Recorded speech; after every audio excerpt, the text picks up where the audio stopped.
You ready? Yeah. Ready, Rafe? I said, yeah, I'm ready. I think it's time for this week's eMemorium. Oh, you earned it this week, St. Louis. This week's eMemorium. For those of you unfamiliar, eMemorium is a little segment we like to do for people we lost this week, whether it be listeners who have sworn to never listen to our show again, people we just generally pissed off by having an opinion different than their own, or completely unhinged maniacs who won't stop emailing the show no matter what we say and do. We're sorry we lost you, but we're not really sorry at all.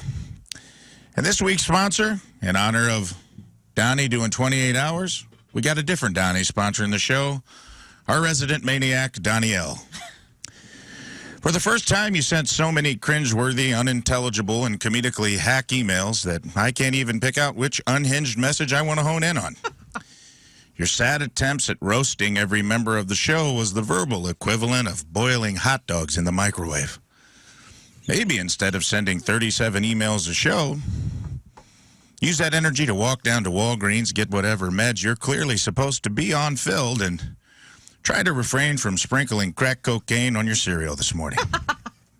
Or, here's a crazy thought.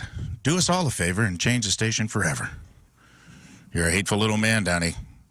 We don't like you. You will be gone, and definitely forgotten. Adios, Donnie. For real. Chill on the negativity. Rigor mortis armchair experts. Got a lot of emails after a funeral home discussion by a lot of people who knew exactly when rigor mortis wore off and the body became pliable and easy to move. That's weird. And that's alarming. Why exactly do you know how pliable a body is after rigor mortis?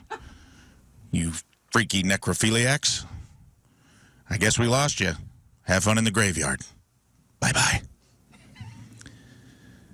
Bottle service ballers who make $35K a year and think they're fooling the ladies.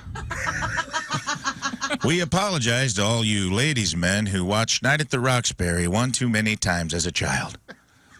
We made fun of the fact that you live in a studio apartment, spend half your yearly salary on a velvet Ralph Lauren blazer and a custom fedora that you think makes you look like Justin Timberlake, but actually makes you look like Freddy Krueger.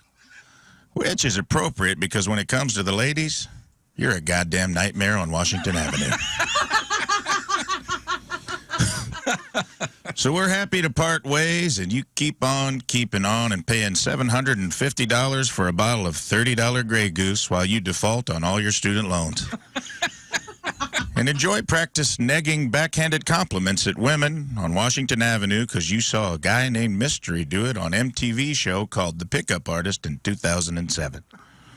Hey, man, pop a bottle for us on your way out. Simps for Van Hagar. Oh, no.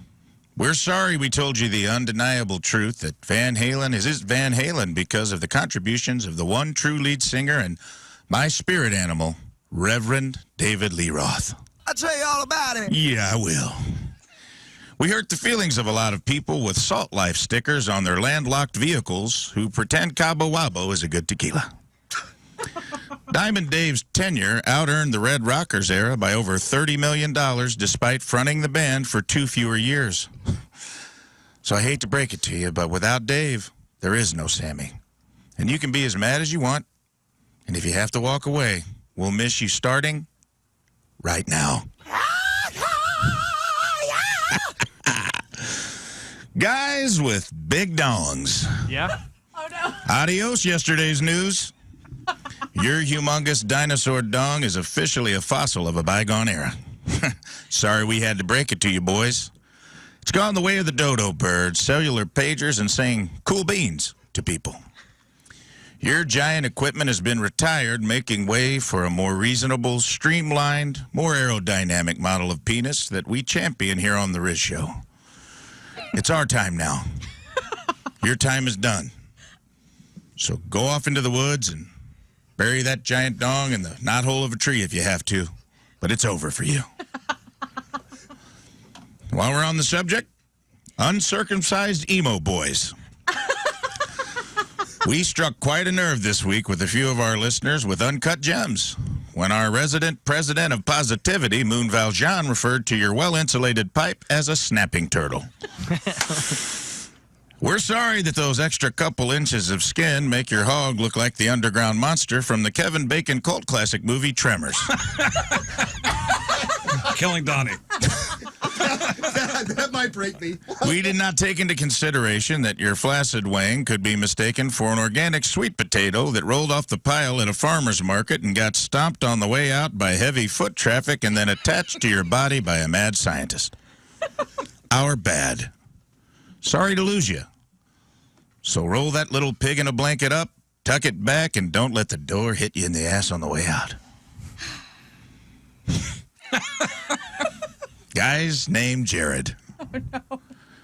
Took a lot of heat in our segment about Walmart for being creeps, pervs, and handsy managers at Walmart. Well, we're sorry that you thought layaway meant you were putting a down payment on groping all your employees. That's on us.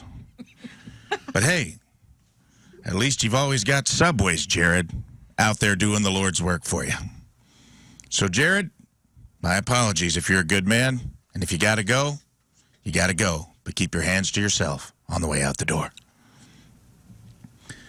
Spider enthusiasts. Apparently, we offended lovers of this air-breathing arthropod with 8 legs, fangs that can inject venom, spinnerets that secrete silk, and create egg sacs that contain thousands of microscopic replicas of tiny soulless killing machines. So much so, in fact, that one of you arachnophiles deployed an octo-appendaged assassin to our fearless leader's compound to make an attempt on Riz's life and destabilize the entire Hubbard nation. Oh, I got bit this morning. Well, if you come for the king, you best not miss. Now it's a war, and it's open season on all you web slingers. So you're on notice, spiders. All 46,700 species of you. Even you, daddy long legs. This is the summer that the blood will flow. It's an eye for an eye, spiders. Well, it shouldn't be that big of a deal, considering you little creeps have anywhere between 6 and 12 eyes apiece. Rest in pieces, you disgusting little goblins. And finally, I'd like to pivot to the actual RIP. St. Louis had a rough week. We lost a staple, something that made our city way, way cooler. And I don't know how we're going to bounce back from this, but I hope that we can come together as a city and do something to rebuild Skate Laborious. Yes. This was a crushing loss for Cool Points, for the city of St. Louis, and for counterculture of skaters, punk rockers, and everyone was welcome in the Church of Skate Laborious. And we hope that something can be done to move forward and rebuild from the ashes and to see Skate Laborious rise like a phoenix Yes. from the ashes of whatever caused that fire. So, moment of silence for Skate Laborious, everybody. That's long enough. And that was this week's eMemorium. Well, thank you, Rafe. That was incredible. It brought Donnie to tears. Dude. It's an Or is that emotional just ride. delirium? I don't know. The emo line just absolutely just, I mean, I lost it. And there is a little bit of slug nutty going on right now for sure, but man, you got me. Wow. Nice. Thank you, Rafe.